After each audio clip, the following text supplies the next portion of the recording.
hakuna mfumo imara. Kwa wajibu wetu kama TRP itasimamia pia kuhusu upangaji, yani kuna njia za kupita kwa miguu, za kwenda madukani, pasiwe na mabango na nini. Dhamira kuweka ubunifu mzuri. Tunataka tuone Gongo la Mboto inakuwa kama ni mfano bora wa machinga kwa Dar es Salaam. Yani wanasema wazungu kuna kitu kitu vendor tourism, kama utalii wa kimachinga. Mtu akitaka kujifunza machinga aje Gongo la Mboto.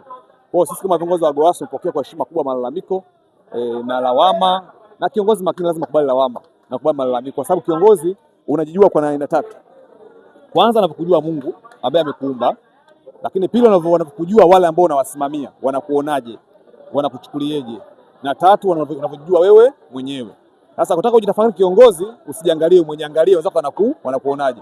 Kwa hiyo tumepokea malalamiko na hizi rabsha na lawama na nyingine ni kashfa na fedheha.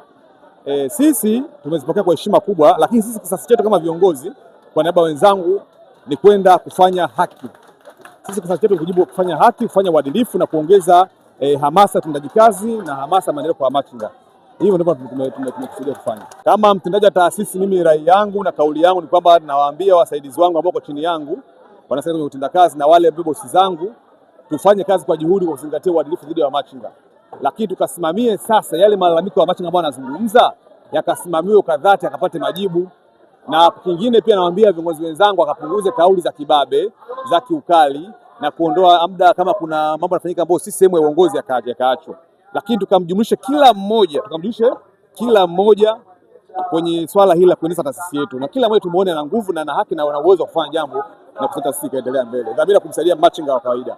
Lakini rai ya mwisho kwa wale ambao wana mawazo kinzani, sasa si muda kubishana, ni muda kuunganisha mawazo pamoja, kufanya kazi pamoja kuwasaidia machinga. Uongozi ni zawadi ya Mungu. Leo kiongozi ni mimi, kesho kiongozi mwingine.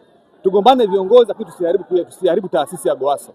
Maana yake ni tukiondoka taasisi itakuwa iendelee kuwepo na ifanye kazi kwa uadilifu kumsaidia machinga.